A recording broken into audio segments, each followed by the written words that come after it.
Hello दोस्तों, मैं आशीष ठाकुर स्वागत करता हूं आप सभी का विकास कोचिंग क्लासेस के फ्री ऑनलाइन वीडियो लेक्चर्स में।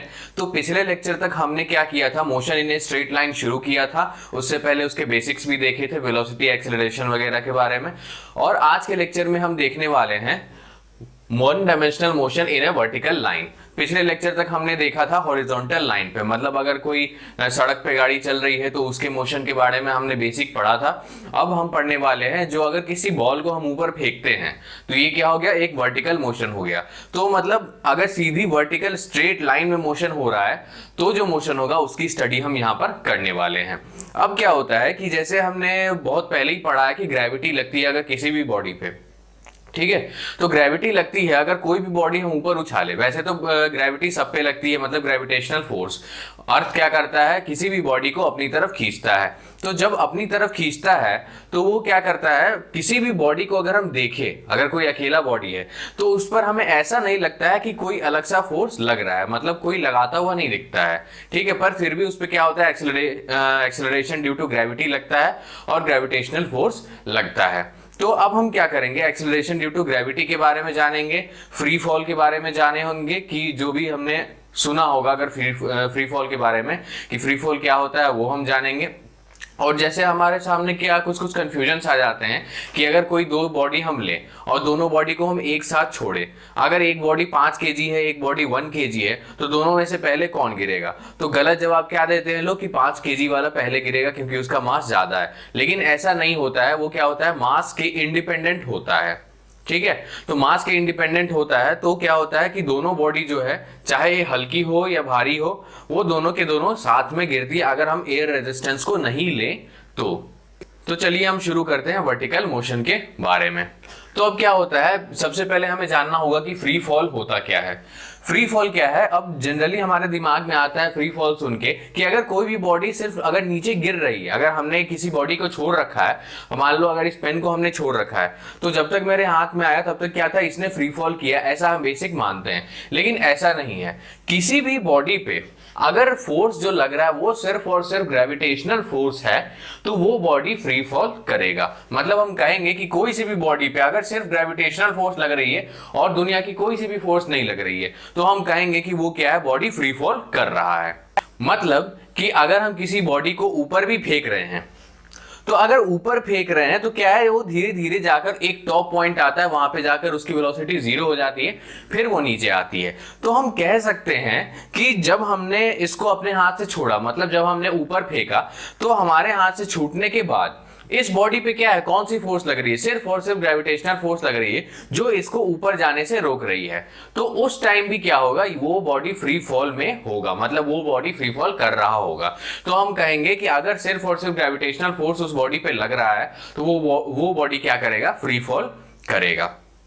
तो अब हम क्या करते हैं, पहले तो साइन कन्वेंशन के बारे में देखते हैं। अब हॉरिजॉन्टल मोशन में हमने क्या देखा कि राइटवर्ड्स जो डायरेक्शन होता है वो क्या होता है, पॉजिटिव होता है, और लेफ्टवर्ड्स जो डायरेक्शन होता है वो क्या होता है, नेगेटिव होता है। तो अब हॉरिजॉन्टल में क्या होता है, जो भी अपवर्ड डायरेक्शन में कुछ भी हो तो वो हम पॉजिटिव लेते हैं, और डाउनवर्ड डायरेक्शन में कुछ भी हो तो वो हमेशा हम नेगेटिव लेते हैं। अब जो बेसिक हमारे पास इंपॉर्टेंट वो जानने वाली बात ये है कि अब ग्रेविटेशनल फोर्स जो लगता है वो अर्थ लगाता है किसी भी बॉडी को तो वो अपनी ओर खींचता है। तो अगर कोई सा बॉडी है हमारे पास, अर्थ क्या कर रहा है, इस बॉडी को नीचे की ओर खींच रहा है, तो डाउनवर्ड डायरेक्शन में खींच रहा है।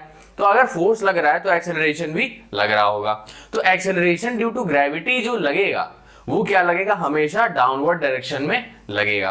तो अगर डाउनवर्ड डायरेक्शन में लग रहा है तो हम क्या कहेंगे कि एक्सेलरेशन ड्यू टू ग्रेविटी जो है वो हमेशा क्या होगा, अगर हम वर्टिकल मोशन की बात करें तो वो हमेशा नेगेटिव डायरेक्शन में होगा, यानी कि डाउनवर्ड होगा। तो जब डाउनवर्ड होगा तो उसे हम नेगेटिव लेंगे, और एक्सेलरेशन ड्यू टू ग्रेविटी को हम स्मॉल g से डिनोट करते हैं। ये होता है हमारा एक्सेलरेशन ड्यू टू ग्रेविटी।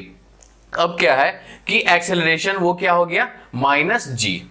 अब g की वैल्यू होती है 9.81 मीटर्स पर सेकेंड स्क्वायर। क्योंकि ये डाउनवर्ड डायरेक्शन में होता है तो अगर डाउनवर्ड डायरेक्शन हम साइन कन्वेंशन कंसीडर कर रहे हैं तो हम क्या लेंगे, जो एक्सेलरेशन है वो -g है, तो एक्सेलरेशन अगर माइनस जी है तो क्या हो गया माइनस 9.81 मीटर्स पर सेकेंड स्क्वायर। ये काफी इंपॉर्टेंट चीज है। अब ऐसा नहीं है कि हम क्या करें, जहां पर मैग्नीट्यूड की जरूरत हो तो वहां पर हम 9.81 मीटर्स पर सेकेंड स्क्वायर हम लेंगे। तो अब हम क्या करते हैं कि अब इसके इक्वेशंस देखते हैं। जो नॉर्मल इक्वेशन हमने हॉरिजॉन्टल मोशन के देखे थे, जो 3 इक्वेशंस थे, अब हम वर्टिकल मोशन में भी देखेंगे। अब जैसे हॉरिजॉन्टल में हमने क्या देखा था, v is equal to u plus a t. Vertical में क्या है कि एक्सेलरेशन क्या है, वो माइनस जी हो जाता है। ठीक है, तो माइनस एक्सेलरेशन की जगह हमने माइनस जी ले लिया है। तो माइनस जी जब हमने ले लिया तो हमारा वर्टिकल डायरेक्शन में इक्वेशन क्या हो गया, v is equal to u minus g t. Similarly h is equal to u t plus half a t square होता है। तो वर्टिकल में हमने क्या किया, एक्सेलरेशन की जगह माइनस जी लिया है, तो ये क्या हो गया, s is equal to u t minus half g t square. Similarly v square is equal to u square plus 2as, तीसरा इक्वेशन। इसमें भी हमने क्या किया, एक्सेलरेशन की जगह माइनस जी ले लिया, तो v square is equal to u square minus 2gs। ये हो गए हमारे 3 इक्वेशंस। अब ध्यान देने वाली बात ये है कि हमने क्या किया, एक्सेलरेशन की जगह पहले ही माइनस जी ले लिया है। तो एक्सेलरेशन की जगह हमने पहले ही माइनस जी ले लिया है। तो जब हमने माइनस जी ले लिया तो माइनस, ये माइनस तो रहेगा, तो g की जो वैल्यू है, अब ऐसा नहीं कि इस g की वैल्यू हम माइनस 9.81 मीटर्स पर सेकेंड स्क्वायर ले लें। हम क्या लेंगे, पहले हमने माइनस ले रखा है तो हम ये लिख सकते हैं u माइनस 9.81 मीटर पर सेकेंड स्क्वायर इनटू टाइम। तो ये साइन का ध्यान रखना है। ठीक है, अब क्या है कि मैग्नीट्यूड हो गया इसका 9.81 मीटर्स पर सेकेंड स्क्वायर। अब क्वेश्चन को सॉल्व करने के लिए, मतलब अगर आसानी के लिए हम क्या करते हैं, कभी कभी g जो है, मतलब एक्सेलरेशन ड्यू टू ग्रेविटी की मैग्नीट्यूड को हम ले लेते हैं 10 मीटर्स पर सेकेंड स्क्वायर, क्योंकि 9.8 मीटर्स पर सेकेंड स्क्वायर है तो अप्रोक्सीमेटली हम ले लेते हैं 10 मीटर्स पर सेकेंड स्क्वायर क्वेश्चन को आसानी से सॉल्व करने के लिए। अब क्योंकि ये वर्टिकल मोशन की बात हो रही है, तो वर्टिकल मोशन की बात हो रही है तो कुछ भी वर्टिकल होता है तो हम बोलते हैं कि कुछ हाइट पे हो रहा है। तो हम क्या करते हैं, जो डिस्प्लेसमेंट लेते हैं उसे हम हाइट लिखते हैं। अब वो अलग बात है, अगर पॉजिटिव हो तो प्लस h होगा, नेगेटिव में डायरेक्शन में डिस्प्लेसमेंट हो तो माइनस h होगा। ठीक है, तो यहां तक हमने साइन कन्वेंशन के बारे में देख लिया, फ्री फॉल के बारे में जान लिया। ठीक है, ये एक्सेलरेशन ड्यू टू ग्रेविटी के बारे में जान लिया, और हॉरिजॉन्टल और वर्टिकल मोशन में हमने डिफरेंस देख लिया। तीनों इक्वेशन अलग अलग होते हैं दोनों केसेस में, हॉरिजॉन्टल और वर्टिकल में। अब क्या होता है कि मैंने जैसा पहले बताया था कि मोशन अंडर ग्रेविटी जो है वो मास पर डिपेंड नहीं करता है। तो क्या है, motion under gravity is independent of mass of the body. मतलब अगर ग्रेविटी के अंडर सिर्फ मोशन हो रहा है तो वो मास पर डिपेंड नहीं करेगा।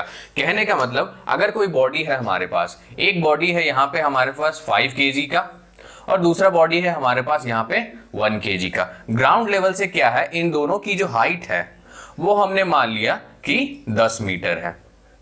ठीक है, हमने माना कि इन दोनों की जो हाइट है ग्राउंड लेवल से वो क्या है, 10 मीटर है। तो अगर इनको छोड़ा जाता है, इन दोनों को साथ में छोड़ा जाता है at time t is equal to 0, at time t is equal to 0, अगर इन दोनों को छोड़ा जाता है तो इनिशियल वेलोसिटी क्या है इनकी, 0। इनिशियल वेलोसिटी दोनों की क्या है, 0।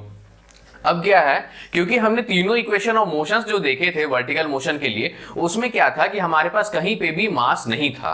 कहने का मतलब कि अगर हम इस पे मोशन स्टडी करेंगे तो उन 3 इक्वेशंस का ही यूज करेंगे, और अगर उन 3 इक्वेशंस का हम यूज करते हैं तो उसमें मास कहीं भी नहीं आता है। तो क्या हो गया, ये जो दोनों का मोशन होगा vertical motion under gravity only, वो क्या हो जाएगा, independent of mass of these 2 body. मतलब ये भले ही 5 kg का है, ये 1 kg का है, तो हमें इससे कोई मतलब नहीं है कि ये कितने केजी का है, कितना मास है इसका। ठीक है, हमें सिर्फ इससे मतलब है कि हमने कब ऑब्जर्वेशन शुरू किया है और इस दोनों की इनिशियल वेलोसिटी क्या थी और हाइट क्या थी। तो हमने देखा कि सारा कुछ जो है वो सेम है। तो क्या हो जाएगा हमारे पास कि जिस वेलोसिटी से ये स्ट्राइक करेगी ग्राउंड को, वो भी क्या हो जाएगा, सेम हो जाएगा। क्योंकि क्या है, हमारे पास एक इक्वेशन क्या था, v is equal to u minus g t. ठीक है, तो velocity is equal to u minus g t है। उसके बाद हमारा इक्वेशन क्या होता है, s is equal to u t minus half g t square, और क्या था हमारे पास, v square is equal to u square minus 2gs। ये 3 इक्वेशंस था, इन तीनों में मास नहीं थे। अब क्या है, जो तीनों दोनों के लिए क्या है, वो s क्या है, सेम है। मतलब हाइट जो है बॉडी की, जितना वो डिस्प्लेसमेंट करेगा ग्राउंड तक आने के लिए, वो क्या है हमारे पास 10 मीटर है, जो वो क्या है दोनों के लिए सेम है। ठीक है, अब क्या है, अगर सेम है तो मान लिया कि हमने क्या है, ये u1 t1, ये g तो दोनों में सेम होगा। ठीक है, दूसरे के लिए हमने मान लिया s is equal to u2 t2 minus half g t2 square, इसको भी t2 स्क्वायर हम कर सकते हैं।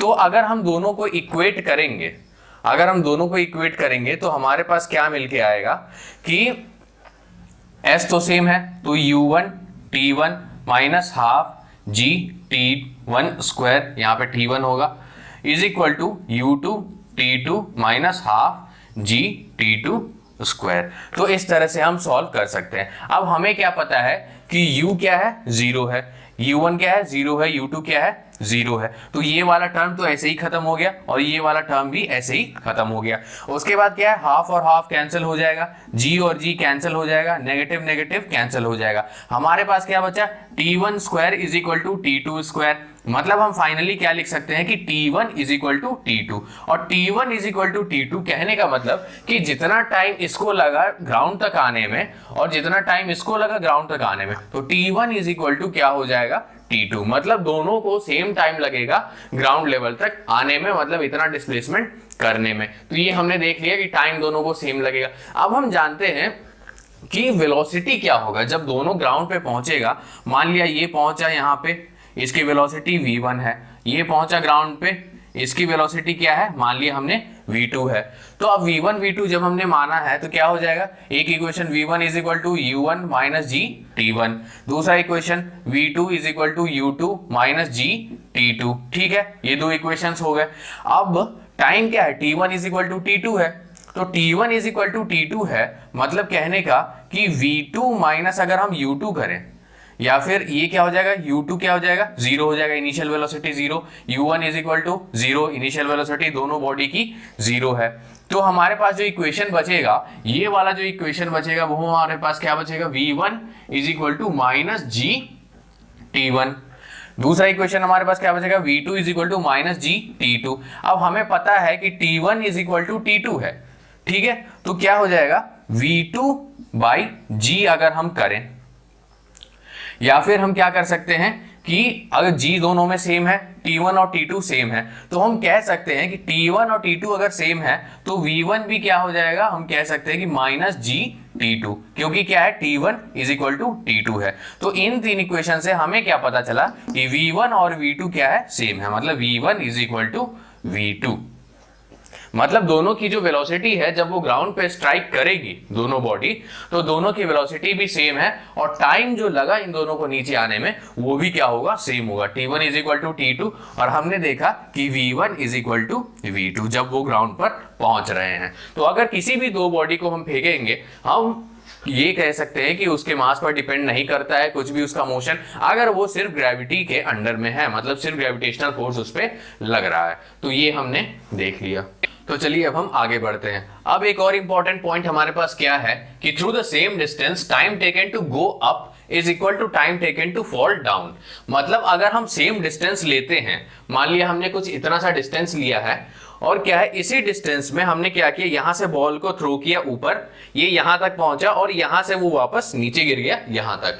तो अगर डिस्टेंस हमारा कांस्टेंट है, मतलब through the same distance time taken to go up, मतलब मेरे इस हाथ से ऊपर वाले हाथ तक जाने में जितना टाइम लगा उतना ही टाइम यहां से यहां तक नीचे गिरने में लगेगा। ठीक है, ये कब होगा, जब मोशन अंडर ग्रेविटी सिर्फ होगा, किसी और मोशन में नहीं होगा। ऐसा नहीं कि यहां से बॉल ऊपर गया फिर ऊपर आके हमने इसे थोड़ा सा धक्का लगा दिया, तो इस मोशन में ऐसा नहीं होगा। तो अगर सिर्फ मोशन अंडर ग्रेविटी है तो time taken to go up, जितना टाइम ऊपर जाने में लगा, ठीक है, और उतने ही डिस्टेंस में अगर ऊपर से नीचे आने का टाइम देखा जाए तो वो क्या हो जाएगा, दोनों का दोनों सेम हो जाएगा। तो हमने क्या किया, t1 हमने माना टाइम ऑफ एसेंट, मतलब अगर उस बॉडी को ऊपर जाने में कितना टाइम लगता है, ऊपर जाने का मतलब जहां पर वेलोसिटी 0 हो जाती है टॉप मोस्ट पोजीशन पे। t2 टाइम ऑफ डिसेंट, जहां वेलोसिटी 0 है वहां से वापस नीचे आने में अपने इनिशियल पोजीशन तक जितना टाइम लगा वो हो गया t2। कहने का मतलब डायग्राम से अगर हम समझे तो मान लिया हमने क्या है, ये हमारा रेफरेंस लाइन है, ये माना हमने रेफरेंस लाइन है। हमने एक बॉडी को क्या किया, यहां से लेकर हमने यहां तक थ्रो किया, मतलब यहां से हमने ऊपर की ओर फेंका, ठीक है, यहां से हमने ऊपर की ओर फेंका तो ये यहां तक जाकर पहुंचा, ये इसका टॉप मोस्ट पोजीशन है। तो अब क्या है, क्योंकि अब यहां पे क्या होगा, यहां पे टॉप मोस्ट पोजीशन पे आने के बाद ये वापस नीचे गिरेगा। तो क्या होगा, अगर हम दूसरा डायग्राम बनाए होगा तो इसी वर्टिकल लाइन में, तो डायग्राम दूसरा बनाना पड़ेगा, वो ये कि टॉप मोस्ट पोजीशन पे जाने के बाद ये बॉडी वापस नीचे गिरेगी। तो हमने माना कि ये जो टाइम है इस वाले में t1 लगा, जो कि क्या है, टाइम ऑफ एसेंट, मतलब टाइम ऊपर जाने में, और t2 हमने माना ये इसको टाइम t2 लगा नीचे वापस आने में। तो टाइम ऑफ एसेंट और टाइम ऑफ डिसेंट, इस स्टेटमेंट से पता चलता है कि t1 is equal to t2 होगा, लेकिन हम यहां पर प्रूफ करने वाले हैं कि t1 is equal to t2 कैसे होगा। तो अब हम जानते हैं कुछ मोशन के बारे में। ये क्या है, हमारा इनिशियल पॉइंट है, यहां से क्या है, कुछ इनिशियल वेलोसिटी से इसको ऊपर फेंका गया, कुछ इनिशियल वेलोसिटी से इसको ऊपर फेंका गया, ठीक है। तो हमने माना कि u वेलोसिटी से क्या है, इसको ऊपर की ओर फेंका गया। डायरेक्शन का भी ध्यान देना है, अगर ऊपर डायरेक्शन है, अपवर्ड डायरेक्शन है तो पॉजिटिव लेना है। लेकिन क्या है कि अगर अपवर्ड डायरेक्शन में इनिशियल वेलोसिटी है तो डाउनवर्ड डायरेक्शन में क्या होगी, हमेशा एक्सेलरेशन ड्यू टू ग्रेविटी, ठीक है। अब क्या है कि मोशन अपवर्ड डायरेक्शन में हो रहा है, तो डिस्प्लेसमेंट भी क्या है, अपवर्ड डायरेक्शन में हो रहा है। तो क्या हो जाएगा, एस बी जो होगा वो क्या हो जाएगा हमारा, ये पॉजिटिव होगा, ठीक है। अब s जो है वो दोनों के लिए मैग्नीट्यूड दोनों की सेम है। अगर इसे हम प्लस s ले रहे हैं तो इसे हम क्या लेंगे, माइनस s लेंगे, क्योंकि ये डाउनवर्ड डायरेक्शन में मोशन हो रहा है। तो उसका डिस्प्लेसमेंट डाउनवर्ड हो गया, इसका डिस्प्लेसमेंट अपवर्ड हो गया, और ये जो डिस्टेंस है पूरा वो क्या है, s है। तो प्लस s और माइनस s दोनों अलग अलग केसेस के लिए, ठीक है। माइनस जी इस पे लगेगा, और क्योंकि मोशन अंडर ग्रेविटी दोनों है तो माइनस जी क्या है, दोनों पे मतलब जी जो है वो डाउनवर्ड डायरेक्शन में लगेगा, उसको हम माइनस जी इक्वेशंस में लिखेंगे। तो ये सब हमने देख लिया, इनिशियल वेलोसिटी ये है। अब क्या है कि टॉप मोस्ट पोजीशन पे जाने के बाद क्या है, वो कुछ इंस्टेंट के लिए वो जो बॉडी है वो रुक जाती है। तो कहने का मतलब कि टॉप मोस्ट पोजीशन पे अगर हम सिर्फ इसकी बात करें तो इसकी वेलोसिटी क्या हो जाएगी, 0, ठीक है। तो हम क्या करेंगे, इसके लिए अलग इक्वेशन से हम सॉल्व करेंगे, इसके लिए अलग इक्वेशन से सॉल्व करेंगे, फिर दोनों को हम एक साथ इक्वेट करके हम t1 is equal to t2 proof कर देंगे। अब क्या है, अब हम t1 निकालते हैं। तो हमारे पास एक इक्वेशन क्या था, v is equal to u minus g t, ये हमारे पास इक्वेशन था। तो अब क्या है कि वेलोसिटी क्या है, अगर हम इसकी बात करें, ये हमारा फर्स्ट पार्ट है, ये हमारा सेकंड पार्ट है। तो फर्स्ट पार्ट की अगर हम बात करें तो फाइनल वेलोसिटी हमारा क्या है, 0 है। तो 0 is equal to initial velocity कुछ है जो कि पॉजिटिव डायरेक्शन में है, तो हम प्लस u लिखेंगे, माइनस जी टी 1, ठीक है। तो यहां से t1 इज इक्वल टू क्या आ गया, ये हमारा आ गया u बाई जी, ठीक है। यहां से t1 आ गया। तो अब जो t1 आ गया है उसके बाद अब हमारे पास एक और इक्वेशन क्या थी, s is equal to u t minus half g t square, ये भी इक्वेशन हमारे पास थी। तो अब क्या करेंगे, इस t1 की वैल्यू को हम यहां डालेंगे, क्योंकि ये क्या है, t1 है और ये क्या है, t1 है, ठीक है।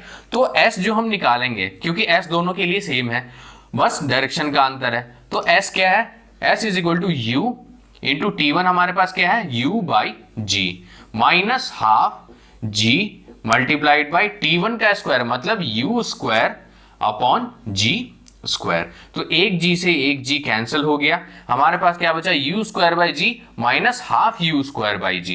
तो ये क्या आ जाएगा, s is equal to half u square by g. कहने का मतलब कि ये हमारा क्या आ गया, s is equal to u square upon 2g, ठीक है। ये हमारा s आ गया।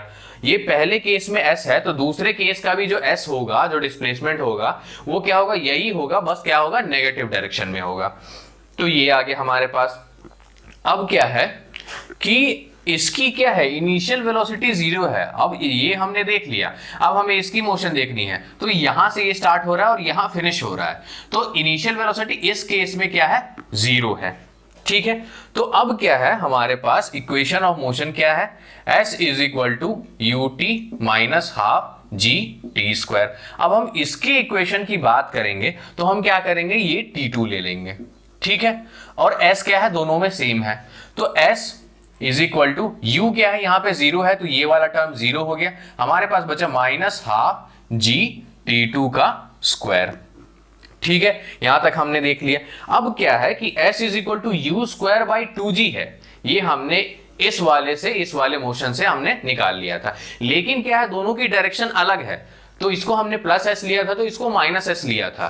तो हम क्या करेंगे कि इस माइनस s को यहां पर रखेंगे, कहने का मतलब कि इस वाले का हम बात कर रहे हैं, मतलब सेकंड वाले मोशन की हम बात कर रहे हैं, तो ये जो s है इसकी वैल्यू जब हम यहां रखेंगे तो हम माइनस s रखेंगे, कहने का मतलब कि s इज इक्वल टू यहां पे क्या हो जाएगा, minus of you square by 2g। तो अब यहां पे क्या हो जाएगा, माइनस हाफ जी टी 2 का स्क्वायर, तो यहां 2 से 2 कैंसिल हो गया, ठीक है।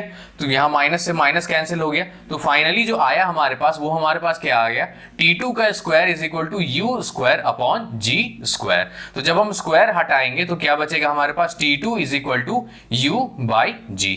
तो ये आ गया हमारे पास T2, और हमारे पास क्या था यहाँ पे T1, T1 भी क्या था, u अपॉन जी था, T2 भी क्या है, u अपॉन जी आया, कहने का मतलब T1 is equal to T2 आया है हमारे पास, जो कि हमें चाहिए था, जो हमने इस स्टेटमेंट में देखा था कि अपवर्ड का जो जाने का टाइम होगा, मतलब time taken to go up is equal to time taken to go down, कहने का मतलब कि time of ascent is equal to time of descent आया है। तो time of ascent is equal to time of descent, ये काफी important point बनता है, इसे याद रखना है, इस पर क्वेश्चंस आ सकते हैं। तो आज के इस लेक्चर में हमने देखा है वर्टिकल मोशन के बारे में। इसके बाद आपको सॉल्व करने के लिए मैं टेलीग्राम चैनल के थ्रू आपको पीडीएफ भी दे दूंगा क्वेश्चंस, जैसा कि मैंने पिछले लेक्चर का दिया था। और अगर आपको अभी कोई डाउट है तो आप मुझे ईमेल कर सकते हैं या फिर आप टेलीग्राम के थ्रू मुझसे पूछ सकते हैं। आई होप ये वीडियो लेक्चर आपको समझ में आया होगा। अगर आपको ये अच्छा लगा तो please like, share and subscribe, and thanks for watching the video.